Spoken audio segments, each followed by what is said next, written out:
S, bill ಬಗ್ಗೆ ತೀರ್ಮಾನ ಮಾಡ್ತೀವಿ ಅಂತ ವಿಪಕ್ಷ ನಾಯಕರಾದಂಥ ಅಶೋಕ್ ಅವರು ಹೇಳಿದ್ದಾರೆ. ಹಾಗಾದರೆ ಬಿಲ್ನಲ್ಲಿ ಏನಿದೆ ಅಂತಂದರೆ, ನೀವೇನಾದರೂ ದ್ವೇಷ ಭಾಷಣ ಮಾಡಿದರೆ ನಿಮಗೆ 3 ವರ್ಷಗಳ ಕಾಲ ಶಿಕ್ಷೆಗೆ ಗುರಿಪಡಿಸಬಹುದು, 5,000 ರೂಪಾಯಿ ದಂಡ ಹಾಕಬಹುದು. ಹಾಗಂತ ಇಲ್ಲಿಯವರೆಗೆ ದ್ವೇಷ ಭಾಷಣಕ್ಕೆ ಸಂಬಂಧಪಟ್ಟಂತೆ ಯಾವುದೇ ಕೇಸ್ಗಳನ್ನು ಹಾಕಿಲ್ವಾ? ಭಾಳಷ್ಟು ಜನರ ಮೇಲೆ ಕೇಸ್ಗಳ ಹಾಕಿದ್ದಾರೆ. ಅದು ಮುಸ್ಲಿಂ ಸಂಘಟನೆಗಳಾಗಿರ್ಬೋದು, ಹಿಂದೂ ಸಂಘಟನೆಗಳಾಗಿರ್ಬೋದು, ಅಥವಾ ಜನಪ್ರತಿನಿಧಿಗಳು ಆಗಿರ್ಬೋದು. ಸೊ ದ್ವೇಷ ಭಾಷಣಕ್ಕೆ ಸಂಬಂಧಪಟ್ಟಂತೆ ಈಗಾಗಲೇ ಕಾನೂನುಗಳು ಇವೆ. ಅಭಿವ್ಯಕ್ತಿ ಸ್ವಾತಂತ್ರ್ಯ ಹೇಗಿದೆಯೋ ಆ ಅಭಿವ್ಯಕ್ತಿ ಸ್ವಾತಂತ್ರ್ಯದಲ್ಲೂ ದ್ವೇಷ ಭಾಷಣಕ್ಕೆ ಸಂಬಂಧಪಟ್ಟಂತೆ ಹಲವಾರು ತಿದ್ದುಪಡಿಗಳು ಕೂಡ ಆಗಿದೆ. ವಾಕ್ ಸ್ವಾತಂತ್ರ್ಯ ವಿಚಾರದಲ್ಲಿ, ಅಭಿವ್ಯಕ್ತಿ ಸ್ವಾತಂತ್ರ್ಯ ವಿಚಾರದಲ್ಲಿ. ಹಾಗಾದರೆ ಈ ವಿಚಾರಕ್ಕೆ ಸಂಬಂಧಪಟ್ಟಂತೆ ಮಾತನಾಡೋದಕ್ಕೆ ನಮ್ಮೊಂದಿಗೆ ಸ್ಟುಡಿಯೋದಲ್ಲಿ ಅತಿಥಿಗಳಿದ್ದಾರೆ. ಬನ್ನಿ ಅವ್ರನ್ನ ವೆಲ್ಕಮ್ ಮಾಡೋಣ. ನಮ್ಮೊಂದಿಗೆ ಇದ್ದಾರೆ ಮುಸ್ಲಿಂ ಮುಖಂಡರಾದಂಥ MD ಫಾರೂಕ್ ಸರ್, ತಮಗೆ ಸ್ವಾಗತ.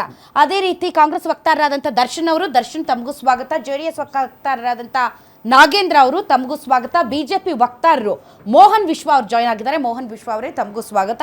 ಮೋಹನ್ ವಿಶ್ವ ಅವರೇ, BJPಯ ಸ್ಟ್ಯಾಂಡ್ ಕ್ಲಾರಿಟಿ ಇದೆಯಾ, ಕ್ಲಿಯರ್ ಆಗಿದೆಯಾ, ಅಥವಾ ತಮಗೆ ಪಾರ್ಟಿಯಿಂದ ಏನಾದರೂ ಸೂಚನೆ ಬಂದಿದೆಯಾ ಈ ದ್ವೇಷ ಭಾಷಣ ವಿಧೇಯಕಕ್ಕೆ ಸಂಬಂಧಪಟ್ಟಂತೆ?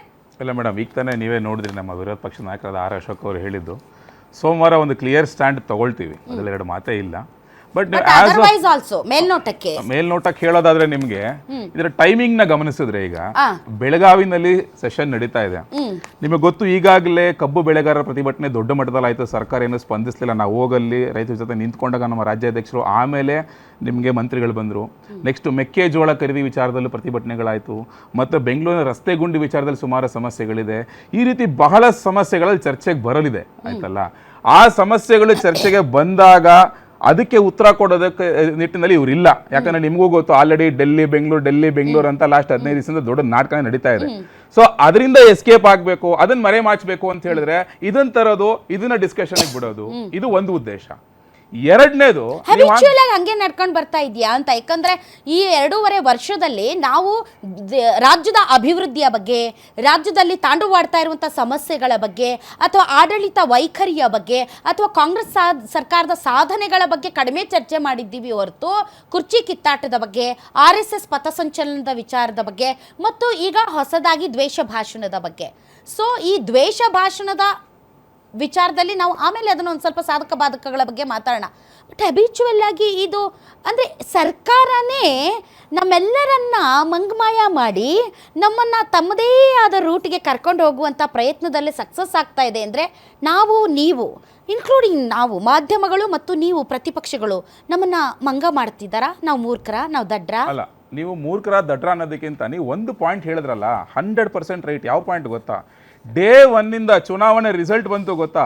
ಯಾರು CM ಆಗಬೇಕು ಅನ್ನೋದಕ್ಕೆ 10 ದಿವಸ ಡ್ರಾಮಾ ನಡೀತು, ಕರೆಕ್ಟ್ ಅಲ್ವಾ? ನಾನ್ ಆಗ್ಬೇಕಾ, ನೀನ್ ಆಗ್ಬೇಕಾ ಅಂತ ಹೇಳಿ. ಅದಾದ ನಂತರ 1 ತಿಂಗಳಾಯ್ತು ಸ್ಟಾರ್ಟು. ಪ್ರತಿ ವಾರದಲ್ಲಿ ಅಟ್ಲೀಸ್ಟ್ 1 ದಿವಸ ಆದ್ರೂ ಇಲ್ಲ DK ಶಿವಕುಮಾರ್ ಬಣ ಏನೋ ಒಂದು ಸ್ಟೇಟ್ಮೆಂಟ್ ಕೊಡೋದು, ಅದಕ್ಕೆ ಸಿದ್ದರಾಮಯ್ಯವ್ರ ಬಣ ಉತ್ತರ ಕೊಡೋದು, ಸಿದ್ದರಾಮಯ್ಯವ್ರ ಬಣ ಒಂದು ಸ್ಟೇಟ್ಮೆಂಟ್ ಕೊಡೋದು, DK ಶಿವಕುಮಾರ್ ಉತ್ತರ ಕೊಡೋದು. ಬರೀ ಇದೇ ನಡ್ಕೊಂತಾ ಬರ್ತಾ ಇದೆ, ಆಯ್ತಲ್ಲ. ಅಭಿವೃದ್ಧಿಗಳ ಬಗ್ಗೆ ಚರ್ಚೆನೇ ಆಗಿಲ್ಲ ಜಾಸ್ತಿ. ಅದನ್ನೇ ನಾನು ಪಾಯಿಂಟ್ ಹೇಳಿದ್ದು. ಚರ್ಚೆ ಮಾಡಬೇಕಾದವ್ರು ಯಾರು? ಈಗ ತಾವು ವಿರೋಧ ಪಕ್ಷಗಳು ಮತ್ತು ನಾವು ಮಾಧ್ಯಮಗಳು, ನಾವು ಕಾವಲು ನಾಯಿ ಇದ್ದಂತೆ, ನಾವು ವಾಚ್ ಡಾಗ್ಸ್ ಇದ್ದ ಹಾಗೆ. ನಾವು ಆಡಳಿತ ಪಕ್ಷಕ್ಕೆ ಸಲಾಮ್ ಹೊಡಿಬಾರ್ದು. ನಾವು ಯಾವಾಗಲೂ ಕೂಡ ಒಂದು ವಿಪಕ್ಷದ ನೆರಳಿನಂತೆಯೇ ಕೆಲಸ ಮಾಡಬೇಕು. ಅದು ನಿಜವಾದ ಪತ್ರಿಕೋದ್ಯಮ. ಹಾಗಾಗಿ ನೀವುಗಳು ಅವರು ಬೀಸಿದ ಬಲೆಗೆ ಸಿಕ್ಕಿ ವಿಲವಿಲ ಅಂತ ಒದ್ದಾಡುತ್ತಾ ನಿಜವಾದಂತ ವಿಚಾರಗಳನ್ನ ಮರೆಮಾಚಿ ಇಂತಹ ವಿಚಾರಗಳ ಬಗ್ಗೆ ನಾವು ಕಾಲಹರಣ ಮಾಡ್ತಾ ಇದ್ದೀವಿ. 100% ಸರಿ ಅಂತ ಹೇಳೋದಿಲ್ಲ. ಯಾಕಂದ್ರೆ ನಾವೊಂದು ವಿರೋಧ ಪಕ್ಷವಾಗಿ ನಾನು ಇನ್ಸಿಡೆಂಟ್ಗಳನ್ನ ಹೇಳ್ತೀನಿ. ಈ ಮೂಡ ಹಗರಣದಲ್ಲಿ ಸಿದ್ದರಾಮಯ್ಯನವರೇ ಸಿಕ್ಕಾಕೊಂಡಾಗ ಅದರ ವಿರುದ್ಧ ಒಂದು ಮೈಸೂರು ಚೊಲೆ ಆದಂತ ಒಂದು ದೊಡ್ಡ ಪಾದಯಾತ್ರೆ ಮಾಡಿದ್ದು ನಮ್ಮ ರಾಜ್ಯಾಧ್ಯಕ್ಷರು, ವಿರೋಧ ಪಕ್ಷದ ನಾಯಕರು. ಅಲ್ಲ, ಅದು ಕೋರ್ಟ್ ನಲ್ಲಿ ಆಯ್ತಲ್ಲ. ಜನ ನೋಡೋದು ಫಲಿತಾಂಶ. ಮೇಡಮ್, ಹಾಗಾದ್ರೆ ಏನಕ್ಕೆ ಸೈಟ್ ವಾಪಸ್ ಕೊಟ್ರು? ಫಸ್ಟ್ ಏನ್ ಹೇಳಿದ್ರು ಸಿದ್ದರಾಮಯ್ಯನವರು, 14 ಸೈಟ್ ನಾನು ಯಾರಕ್ಕೆ ಕೊಡ್ಲಿ, 65 ಕೋಟಿ ದುಡ್ಡು ಕೊಡಿ, ಮಾರ್ಕೆಟ್ ವ್ಯಾಲ್ಯೂ ಇದೆ ಅಂತ ಹೇಳಿದಂತ ಸಿದ್ದರಾಮಯ್ಯ ಏನಕ್ಕೆ ವಾಪಸ್ ಕೊಟ್ರು? ಅಲ್ಲ, ನಾ ಹೇಳೋದು ಅಲ್ಲಿ ಗೊತ್ತಾಯ್ತಲ್ಲ ಅವ್ರಿಗೆ ಅವ್ರು ಮಾಡಿರೋ ತಪ್ಪೇನು ಅಂತ ಹೇಳಿ. ನೆಕ್ಸ್ಟ್ ವಾಲ್ಮೀಕಿ ಅಭಿವೃದ್ಧಿ ನಿಗಮದ ಹಗರಣದ ವಿಚಾರದಲ್ಲೂ ಅಷ್ಟೇನೇನೆ, ಅಲ್ಲಿ ದೊಡ್ಡ ಹಗರಣ ಆಯ್ತು, ಅದರ ವಿರುದ್ಧ ಹೋರಾಟ ಮಾಡಿದ್ದು ನಾವೇನೆ, ವಿರೋಧ ಪಕ್ಷದವರೇನೆ. ಈಗ ತಿರ್ಗಾ ರೈತರ ಏನ್ ಹೇಳ್ತಾರೆ, ಬೆಳಗಾವಿಯಲ್ಲಿ ನಡೆದ ಪ್ರತಿಭಟನೆ ಹೋಗಿ ನಿಂತ್ಕೊಂಡ್ರು ನಾವೇನೇನೆ. ನಾವು ಒಂದು ಜವಾಬ್ದಾರಿತ ವಿರೋಧ ಪಕ್ಷವಾಗಿ ಎಲ್ಲಾ ಕೆಲಸನೂ ಮಾಡಿದೀವಿ, ನಾವಿಲ್ಲ ಅಂತ ಹೇಳ್ತಾನೆ ಇಲ್ಲ, ಆಯ್ತಲ್ಲ. ಹಾಗಂತ ಮಾಧ್ಯಮಗಳು ಮಾಡಿವೆ. ನೀವು ಹೇಳ್ದಂಗೆ 100% ಮಾಡಿಲ್ಲ ಅಂತಲೂ ಹೇಳಲಿಕ್ಕೆ ಆಗೋದಿಲ್ಲ. ಓಕೆ, ಬಟ್ ಇಲ್ಲಿ ಪ್ರಹಸನ ಏನಾಗುತ್ತೆ ಅಂತ ಹೇಳಿದ್ರೆ ಅವರಾಗವರೇ ಮುಂದೆ ಒಂದು ಮಾಧ್ಯಮದ ಮುಂದೆ ಸ್ಟೇಟ್ಮೆಂಟ್ ಕೊಡೋಕೆ ಶುರು ಮಾಡ್ಬಿಡ್ತಾರೆ, ಬಿಕಾಸ್ ಡೈವರ್ಷನ್ ಮಾಡೋದಕ್ಕೆ. ಇಲ್ಲೂ ಅದೇ ಆಗ್ತಾ ಇರೋದು. ತಿರ್ಗಾ ಈ ಹೇಟ್ ಸ್ಪೀಚ್ನ ವಿಚಾರದಕ್ಕೆ ಹೇಳೋದಾದ್ರೆ ನಿಮಗೆ, ನೀವು ಇಲ್ಲಿ ಟಾರ್ಗೆಟ್ ಬಿಜೆಪಿ ಮತ್ತು ಹಿಂದೂ ಕಾರ್ಯಕರ್ತರು 2.5 ವರ್ಷದಿಂದ ಆಗ್ತಾ ಇದೆ ಆಲ್ರೆಡಿ.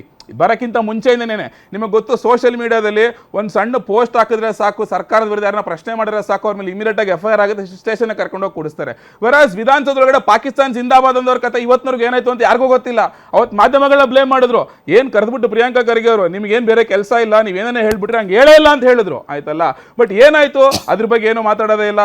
ಜೊತೆಗೆ ಯಾವ ಉದಯಗಿರಿ ಪೊಲೀಸ್ ಸ್ಟೇಷನ್ ಮೇಲೆ ಕಲ್ಲು ತೂರಾಟ ಮಾಡಿದ್ರು ಗೊತ್ತಾ, ಅವ್ರ ಪರವಾಗಿ ನಿಂತ್ಕೊಂಡು ವಕಾಲತ್ ಹಾಕೋರು ಇವರೇ. ಅವಾಗ ಇವ್ರಿಗೆ ಹೇಟ್ ಸ್ಪೀಚ್ ನೆನಪಾಗದೇ ಇಲ್ಲ.